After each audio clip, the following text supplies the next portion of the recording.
Bonjour, dans le livre de Actes des Apôtres, chapitre 13, verset 22, partie B, la parole de Dieu nous dit que l'Éternel rendit témoignage de David et dit, j'ai trouvé David, fils d'Isaïe, homme selon mon cœur, qui accomplira toutes mes volontés. Alléluia. Dans le livre de Nombre, chapitre 13, chapitre 12 plutôt, verset 3, la parole de Dieu nous dit là-bas que Moïse était un homme fort humble. D'autres versions disent fort patient. Humble et patient, beaucoup plus humble et patient qu'aucun autre homme sur la terre. Gloire à Dieu. Et nous voyons comment Dieu a puissamment utilisé Moïse. Dieu s'est puissamment servi également de David pour accomplir des prodiges et des exploits. Et la parole de Dieu marque précisément que ces hommes avaient des particularités qui faisaient en sorte qu'ils pouvaient marcher avec Dieu et accomplir des exploits avec Dieu. Moïse était humble et patient, et David avait un cœur semblable à celui de Dieu, et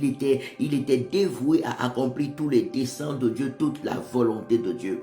La Bible dit dans Philippiens 2 à partir du verset 5, ayez en vous les sentiments qui étaient en Jésus-Christ, lequel existant en forme de Dieu n'a point regardé comme une proie à arracher d'être égal à Dieu, mais il s'est dépouillé lui-même en prenant une forme de serviteur, ayant paru comme un simple homme, il est venu comme un homme, et il s'est humilié lui-même, se rendant obéissant jusqu'à la mort, et même jusqu'à la mort de la croix. Voilà pourquoi Dieu l'a également souverainement élevé et lui a donné le nom qui est élevé au-dessus de tout nom, afin qu'à la mention du nom de Jésus-Christ, tout genou fléchisse dans les cieux, sur la terre, dans la mer, sous la terre, dans le monde visible comme dans le monde invisible, et que toute langue confesse que Jésus-Christ de Nazareth est Seigneur et Sauveur, à la gloire de Dieu le Père.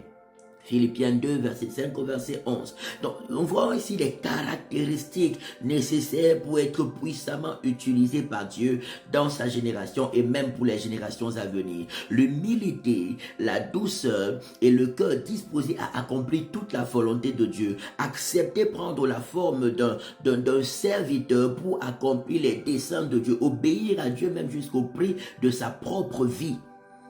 C'est pas le fait de se servir du nom de Dieu et d'essayer de manipuler, ça amène beaucoup de personnes à la compromission et à la perdition.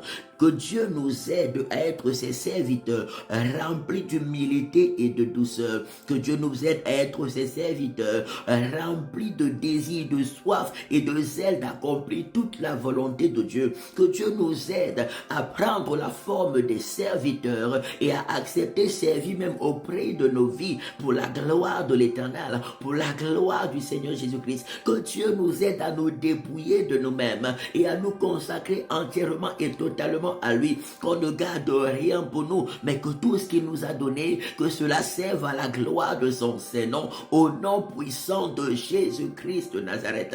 Je prie que cette grâce soit fortement et puissamment notre partage, que toute forme d'orgueil, toute forme d'égoïsme, toute forme d'égocentrisme, toute forme d'incrédulité soit chassée de nos cœurs et de nos vies, au nom puissant de Jésus-Christ de Nazareth.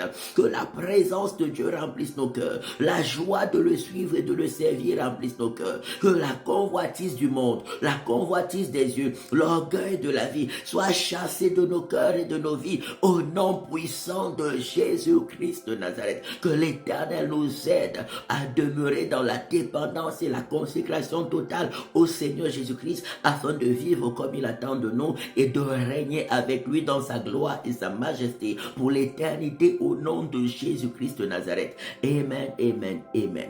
Rejoignez-nous tous les dimanches de 10h à 13h à l'école Vinet, rue de l'école supérieure 2005 Lausanne pour des cultes merveilleux remplis de la présence et de la puissance de Dieu.